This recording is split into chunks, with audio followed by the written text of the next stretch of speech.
그 큰 위기는 그 앞에 저들이 넘을 수 없는 넘실대는 요단강이 아니라 바로 위대한 지도자, 영도자, 인도자였던 모세의 죽음입니다.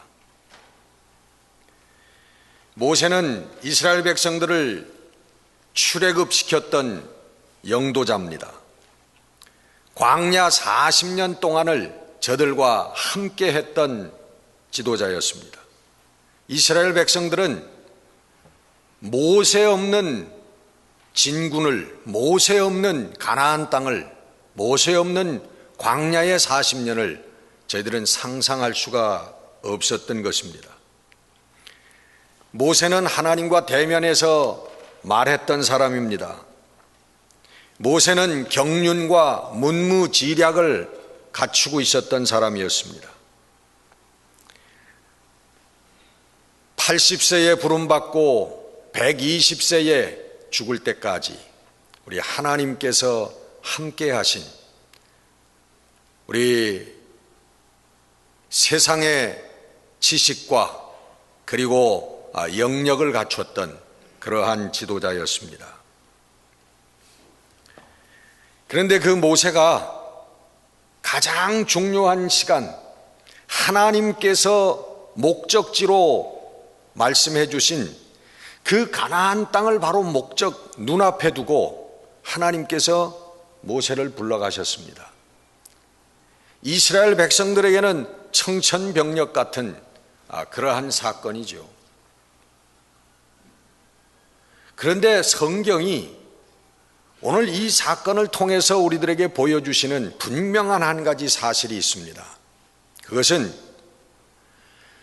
이스라엘 백성을 노예되었던 애굽 땅에서 탈출시켰던 모세, 광야 40년 동안 저희들을 지도하고 저희들 앞장서서 싸우고 저희들을 가나안 땅 목전까지 이끌어왔던 모세, 그 모세가 출애굽에 그리고 광야 40년에 이스라엘 백성들을 이끌었던 주역이 아니라고 하는 사실을 보여주고 있는 것입니다.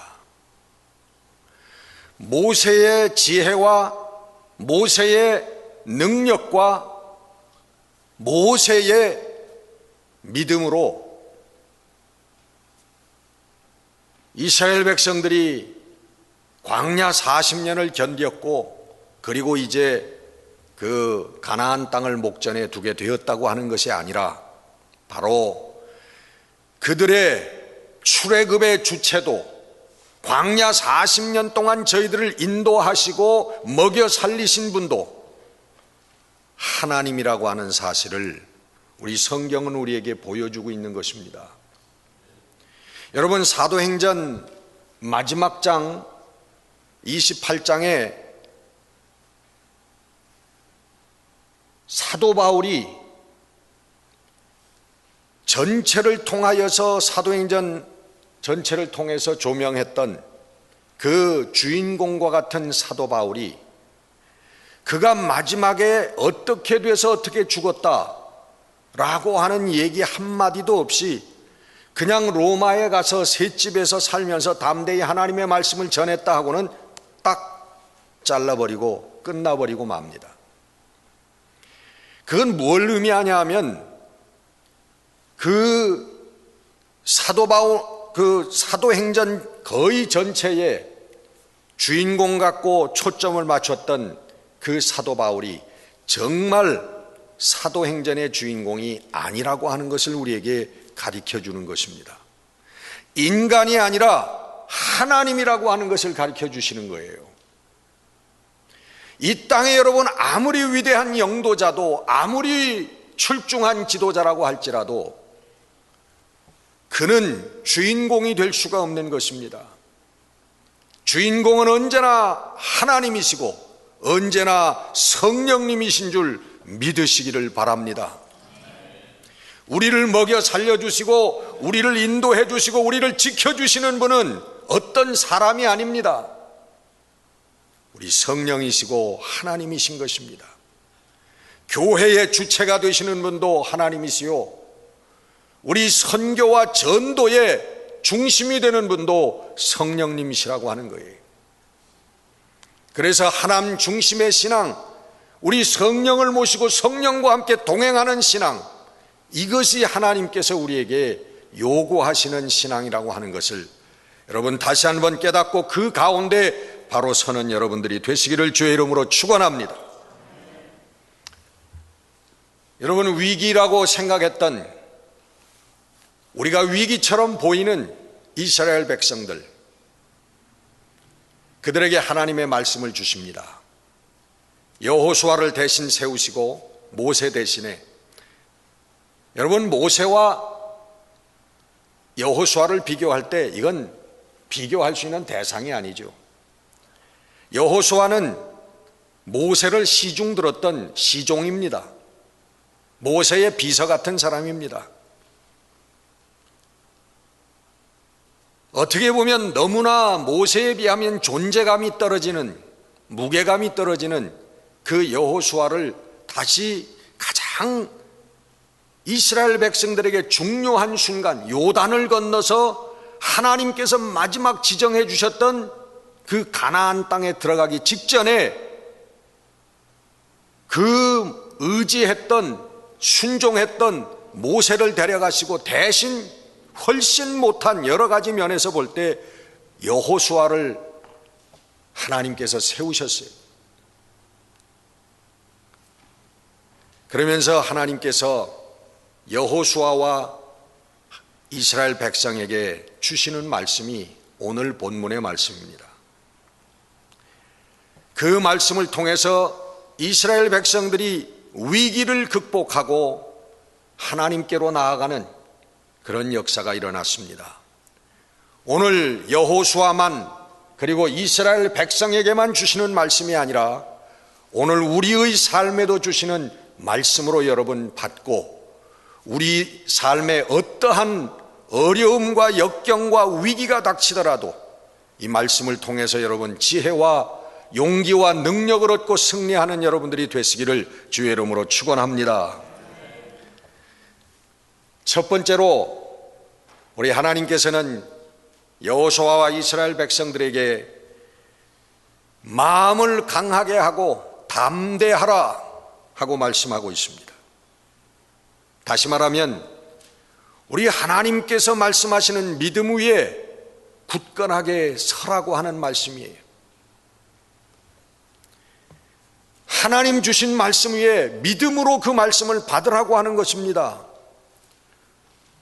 오늘 여러분, 우리가 이 66권의 하나님의 말씀에 완성된 하나님의 말씀을 가지고 있지만, 오늘 여러분이 말씀을 떠나서 내 멋대로 신앙생활하고 있는 사람들이 얼마나 많습니까? 하나님의 말씀이 무슨 말씀이 여기 적혀 있는지도 모르고 신앙생활하는 사람들이 얼마나 많느냐 그런 말. 여러분, 말씀을 모르고 어떻게 믿음 위에 선다고 얘기하겠습니까? 말씀을 모르고서 말씀 위에 어떻게 선다고, 내 신앙이 말씀을 바탕으로 한 신앙이라고 하는 것을 어떻게 얘기하겠습니까? 여러분, 말씀을 모르면 무식한 사람입니다. 무식한 신앙인입니다. 여러분, 좀 가슴에 찔리라고 제가 좀 드리는 말씀이에요. 무식하다고 하는 거 다 싫어하지요. 그러나 하나님의 말씀을 모르면 무식한 신앙인이에요. 다른 믿음을 가질 수가 없는 것입니다. 하루에 1시간도 읽지 않는 성경, 여러분, 이렇게 하나님의 말씀을 홀대하고 우리가 바른 신앙생활을 할 수 있다라고 우리가 생각하십니까? 아닙니다, 여러분. 여러분, 친구들을 만나고 뭐 식당에 가고 놀러 갈 시간, 뭐 영화관 갈 시간도 있고 하지만 하나님 말씀을 읽을 수 있는 시간은 없어요. 어떻게 우리가 하나님을 압니까? 어떻게 하나님께서 우리에게 원하시는 신앙을 압니까? 알 수가 없어요. 어떤 분 그렇게 얘기하시더라고요. 기도하는 거 참 중요한데 말씀을 모르고 기도하는 것은 참으로 위험하다. 차라리 기도보다 말씀을 읽는 게 낫다. 그리고 하나님 말씀을 아는 것만큼만 기도해라. 위험하다라고 그렇게 얘기를 해요. 여러분, 우리 신앙의 기초가, 우리의 파운데이션이 하나님의 말씀인 것을 깨닫고 하나님의 말씀을 사랑하고 하나님의 말씀을 먹고 하나님의 말씀으로 능력이 일어나는 여러분들이 되시기를 주의 이름으로 축원합니다. 위기는 여러분, 내 능력으로 감당할 수 없는 일이 생겼을 때 그걸 위기라고 합니다. 내 상식과 지식으로 납득할 수 없는 일이 생겼을 때 그것을 위기라고 하는 것입니다. 저는 어느 아버지가 사랑하는 아들의 죽음을 통고받고 벙어리가 된 것을 봤습니다. 그 사람이 갑자기 말을 하려고 해도 말이 나오질 않아요. 그것이 얼마 동안 계속되었는지는 모르겠습니다만은 그 사랑하는 아들의 죽음을 받아들일 수 없기 때문에, 정말 납득할 수 없기 때문에, 내 능력으로 어떻게 해볼 수가 없는 그런 사건이기 때문에 갑자기 말이 막히는 거예요. 할 말이 없는 거, 문자 그대로. 벙어리가 되어버렸어요. 아마 그분의 인생의 가장 큰 위기였을 것이, 1961년도에 미국의 가장 큰 사건, 그것은 노벨 문학상을 받았던 그 유명한 해밍웨이의 자살 사건이었습니다. 그는 자기가 즐겨 사용하던 그 엽총으로 자기 자신을 쏘아서 그 화려한 모든 경력과 명예와 부를 다 버리고서는 스스로 생명을 끊었습니다. 그가 왜 자살했는지 아직도 그건 미스터리예요. 이런 얘기 저런 얘기가 있는데 왜 죽었는지는 모릅니다. 그러나 분명한 것은 그가 감당할 수 없었던 그 무엇이 있었다고 하는 것입니다. 견딜 수 없었던 그 무엇이 있었, 그의 지성과 그의 재능을 가지고서도 감당할 수 없었던 그 무엇이 해밍웨이에게 있었다라고 하는 사실만은 분명한 것입니다. 여러분, 너나 할 것 없이 우리들은 삶을 살면서 절망과 위기를 체험합니다. 죽고 싶다라고 하는 그런 마음을 체험을 합니다. 그러나 여러분, 하나님을 믿는 사람, 우리 하나님을 향한 믿음을 가지고 있는 사람은 어떤 위기에도 여러분 이 절망까지 가지 아니하는 것을 믿으시기를 바랍니다. 왜? 하나님께서 나와 함께 하시기 때문에. 여러분, 이 믿음이 있는 사람은 절대로 실망하고 낭망하고 쓰러지지 않습니다. 어떤 경우에도 쓰러지지 않습니다. 나의 모든 것을 아시고 늘 나와 함께 하시고 나를 축복과 승리의 길로 인도하시는 그 하나님, 그 하나님을 믿는 믿음을 가진 사람은 언제나 여러분 쓰러지지 않고 언제나 바로 설 수 있음을 믿으시기를 바랍니다. 구약에 말씀하십니다. 두려워 말라, 놀라지 말라. 내가 어디로 가든지 내 하나님께서 너와 함께 하시느니라. 우리 하나님께서 여러분과 함께 하심을 믿습니까? 여러분, 이 믿음 위에 정말 이 세상에 어떤 것도 넘어뜨릴 수 없는 이 거룩한 믿음 위에 설 수 있는 여러분들이 되시기를 주의 이름으로 다시 한번 축원합니다. 신약에 들어와서는 이것을 임마누엘의 하나님이라고 합니다. 여러분, 임마누엘의 하나님이라고 얘기할 때 무슨 사건이 있었습니까? 무슨 사건을 보고 임마누엘의 하나님이라고 합니까? 예수님께서 이 땅에 오셔서 우리와 함께 거하실 때 그 사건을 보고 성경은 임마누엘의 하나님, 하나님께서 우리와 함께 하신다, 하나님께서 인간들과 함께 하신다, 예수님께서 이 땅에 오신 사건을 보고 임마누엘의 하나님이라고 하는 거예요. 하나님, 예수님, 임마누엘의 하나님 예수님, 그리고 성령님. 예수님이 하나님께로 가시면서 우리에게 주신 성령님. 여러분, 이것이 바로 임마누엘의 하나님 신앙이, 우리와 함께 하시는 신앙. 세상 끝날까지 내가 너와 함께 하리라.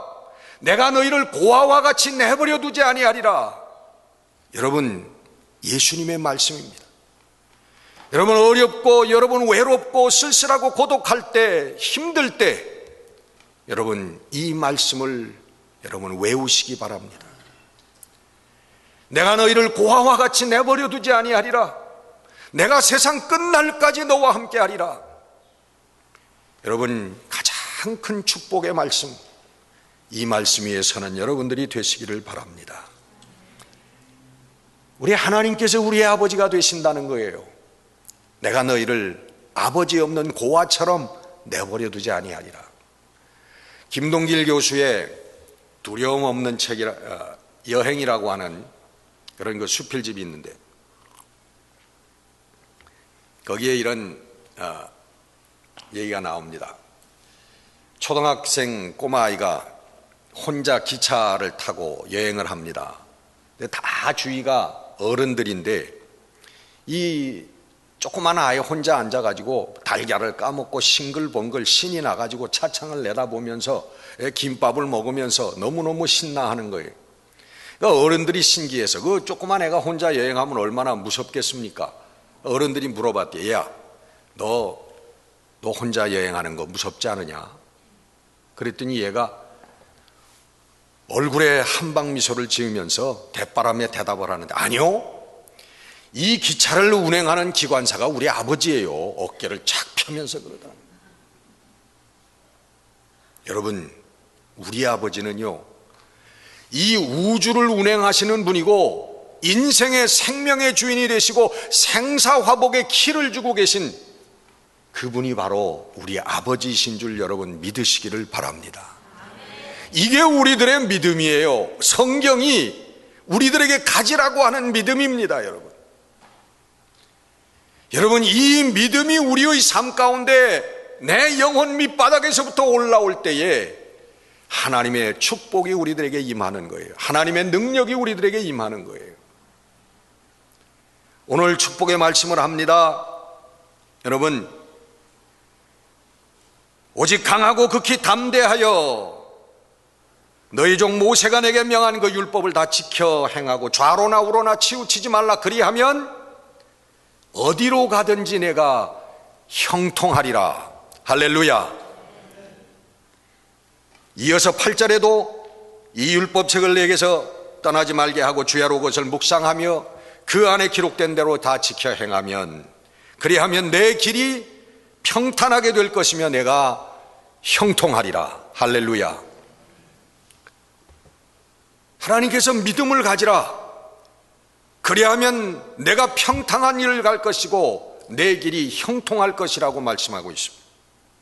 영어 성경에 보니까 이 형통과 평탄을 그렇게 얘기합니다. 7절에 내가 어디로 가든지 형통하리라 하는 걸 You may be successful, 성공적일 것이다 라고 얘기를 합니다. 8절에 어디로, 그리하면 내 길이 평탄하게 될 것이며 내가 형통하리라 하는 말씀을 Then you will be prosperous and successful, 번성할 것이고 그리고 성공적인 삶을 살 것이다. 여러분, 하나님의 축복의 말씀인 줄 믿으시기를 바랍니다. 여러분들의 삶의 말씀이 되시기를 주의 이름으로 축원합니다.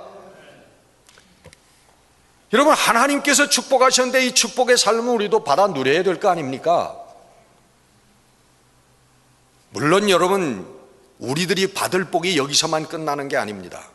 우리 예수님께서는 우리들의 받을 복을 하나님의 자녀가 되는 복이라고 말씀하셨고, 하나님의 자녀가 받는 복은 영생이라고 말씀하셨습니다.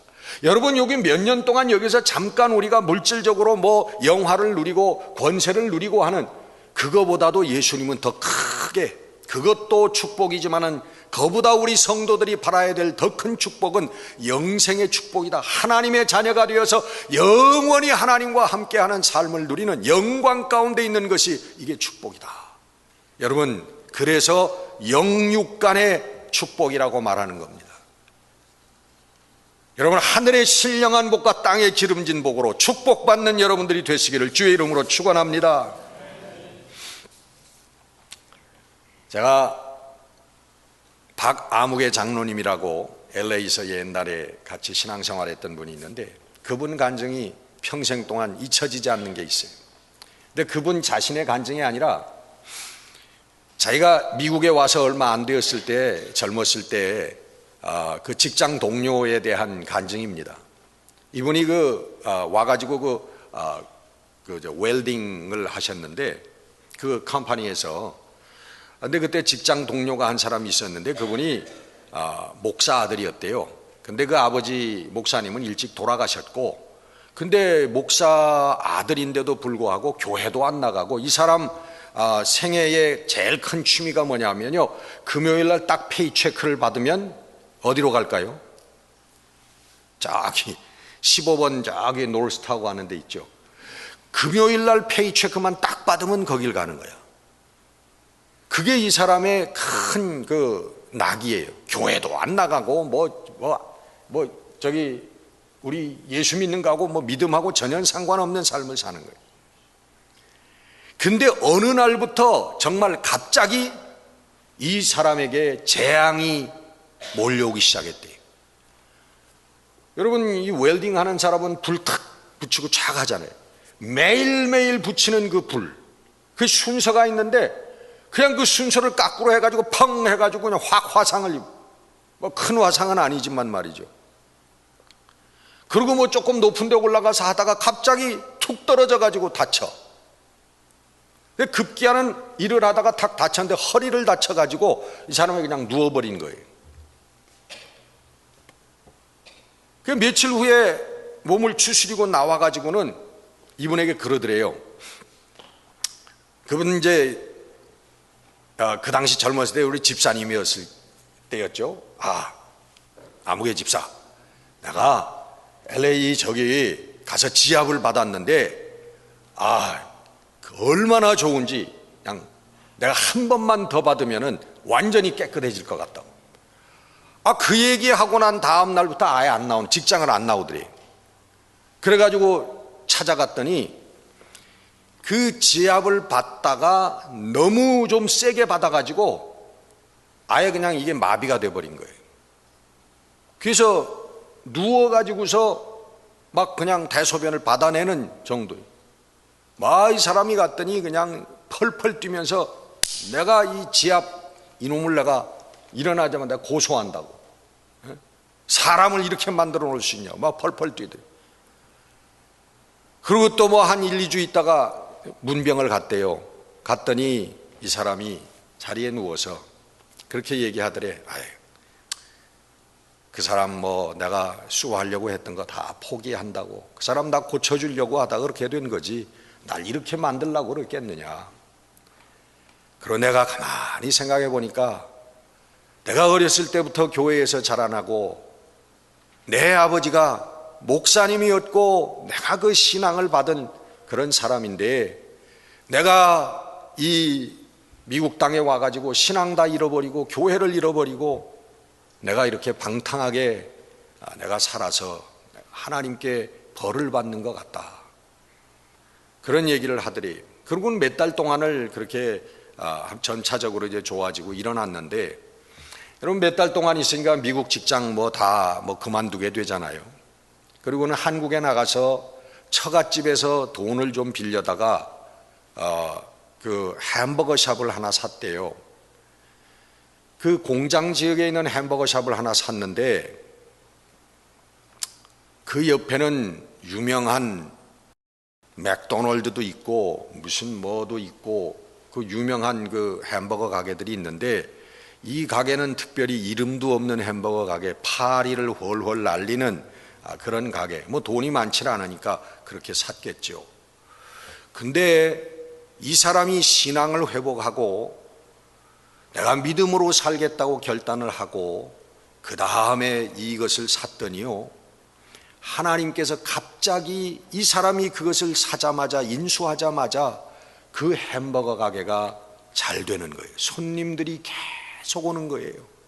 손님들이 계속 오는 거예요. 손님들이 계속 오는 거예요. 몇 번 더 할까요? 그저 남의 일이라고 많이 가는구나. 네? 여러분, 그 아버지 때부터 믿음을 물려받았던 그 주의 종의 아들이 믿음을 회복하고 회개하고 하나님 앞에 설 때에 하나님께서 그렇게 축복하시더라는 거예요. 종업원이 들어와도 정말 종업원 앞에 돈대미를 맡겨놓고 가도 일불 하나 틀리지 않게 하는 정직한 종업원이 들어오고, 여러분 사업 잘해도요, 이 형편없는 종업원 하나 들어오면 사업 망합니다. 그렇게 말아먹은 사람 얼마나 많아요. 이렇게 해도 저렇게 해도 잘 되더래. 그래가지고 금방 또 하나 햄버거 샵을 사가지고 인수를 했고요, 또 하나를 사고 그렇게 인수. 그래가지고 얼마 있지 않아서 금방 밀리오네어가 된 거예요. 밀리오네어. 여러분, 물질 때문에 여러분 걱정하지 않는 여러분들 되시기를 축원합니다. 여러분, 물질의 주인도 하나님이세요. 믿음으로 바로 서면, 믿음으로 살면 하나님께서 우리에게 필요한 것 주시고 더 풍성한 삶으로 축복해 주시는 줄 믿습니다. 문제는 여러분, 오늘 이 본문 말씀의 문제는 하나님의 축복 가운데 그 앞에 조건절이 있다고 하는 것입니다. 그게 문제예요. 여러분, 출애굽기 19장에 보면은 모세에게 하나님께서 말씀하십니다. 너희가 내 말을 잘 듣고 내 언약을 지키면 너희는 모든 민족 중에서 내 소유가 되겠고 너희가 내게 대하여 제사장 나라가 되며 거룩한 백성이 되리라. 하나님께서 엄청난 이스라엘 백성을 향해서 축복하십니다. 그런데 그 축복의 조건절이 있는데 뭐냐면 너희가 내 말을 잘 듣고 내 언약을 지키면, 이게 여러분 그 축복의 조건절이에요. 조건절이라고 하는 것은 그것을 먼저 만족시켜야 그 다음 게 되어지는 겁니다. 우리 신약으로 넘어와서 예수님께서도 그렇게 말씀하십니다. 내 이름으로 무엇이든지 내게 구하면 내가 행하리라. 무엇이든지 원하는 대로 내가 행하리라 했는데 그 조건절이 뭡니까? 내 이름으로 너희가 구하면, 예수님의 이름으로 구하면. 예수님의 이름으로 기도한다고 하는 것은 예전에 여러분께 말씀을 드렸어요. 너희가 믿고 의심하지 아니하면, 너희가 내 안에 거하면, 너희가 먼저 그의 나라와 그의 의를 구하면, 그 다음에 축복의 말씀들이 나오는데 그 축복의 말씀들이 조건들이 다 붙어 있다. 이게 조건들이. 이게 여러분 문제. 이게 여러분, 오늘 본문 말씀도 너희들이 내 말을 지켜 행하면 하는 조건전이 나옵니다. 여러분, 모세가 여러분 지팡이로 바위 덩어리를 때렸다고 거기에서 생수가 솟아나겠습니까? 여러분, 모세가 홍해를 향하여 팔을 내밀었다고 해서 그 홍해가 바닷물이 갈라지겠습니까? 여러분, 그것은 무엇입니까? 하나님의 능력을 믿는, 살아계신 하나님을 믿는 믿음의 행위예요.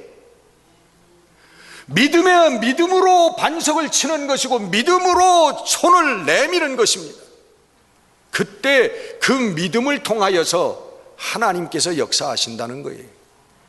우리 납득할 수 없는 얘기지만 내가 지팡이로 반석을 치라, 내 손을 홍해 위로 바다 위로 내밀어라, 납득할 수 없는 명령이지만 하나님 말씀을 믿고 순종할 때 하나님의 역사가 일어났다는 거예요. 여러분, 오늘 여호수아 그 조금 뒤에 가면 이스라엘 백성들이 모세에 비해서는 정말 비교할 수 없는 그런 여호수아 새로운 지도자가 섰을 때에 저희들에게 나와서 이스라엘 백성들이 얘기하는 얘기가 나옵니다. 1장 16절 17절에 보면 그들이 여호수아에게 대답하여 이르되 당신이 우리에게 명령하신 것을 우리가 다 행할 것이요 당신이 우리를 보내시는 곳에는 우리가 가리이다. 우리는 범사에 모세에게 순종한 것 같이 당신에게 순종하려니와 오직 당신의 하나님 여호와께서 모세와 함께 계시던 것 같이 당신과 함께 계시기를 원하나이다. 할렐루야. 여러분, 이스라엘 백성들이 모세 대신에 하나님께서 세우신 저것은 납득할 수가 없어요. 이 가장 중요한 시간에 왜 우리와 함께 했던 위대한 지도자, 정말 모세만 있으면 모든 거 다 할 수 있을 것 같은데 그 모세를 데려가시고 새로운 지도자를 세웠는지 이스라엘 백성은 납득할 수 없지만 그러나 하나님께서 세우셨다라고 하는 단 하나의 이유를 가지고 그에게 나와서 당신이 명하는 대로 우리가 행하겠습니다. 당신이 가라고 하면 가겠습니다.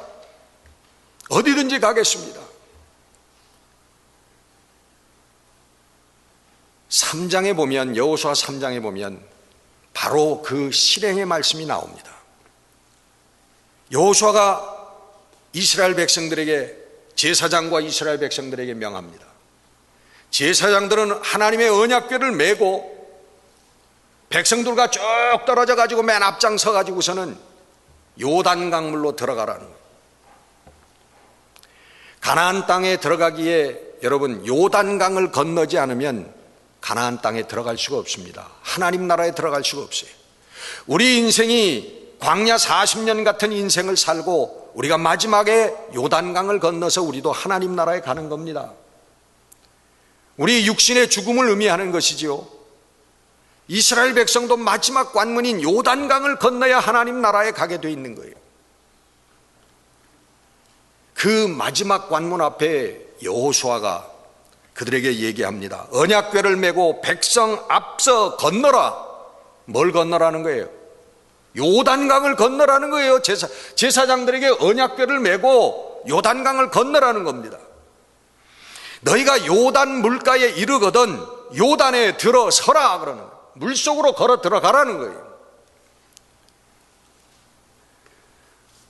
여러분, 미친 짓과 같은 명령 아닙니까?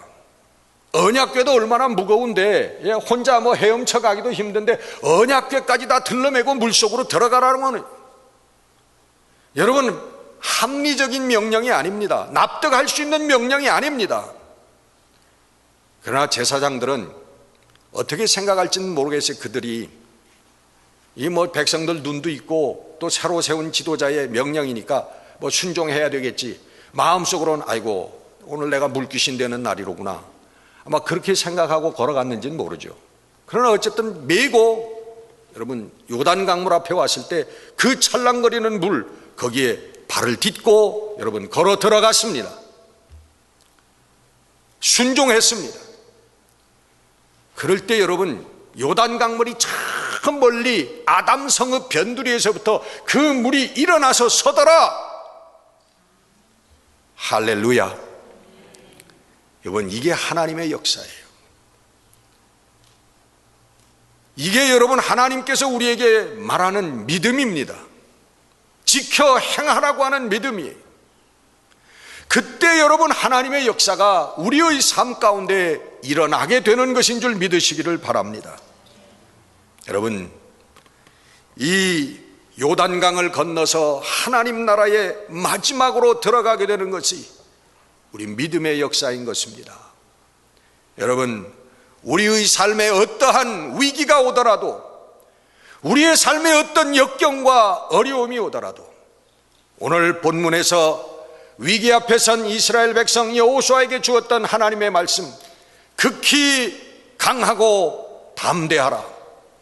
여러분 그 믿음의 강하고 담대한 믿음의 말씀으로 여러분 서서 언제나 승리하는 우리 모두가 되어지시기를 주의 이름으로 축원합니다.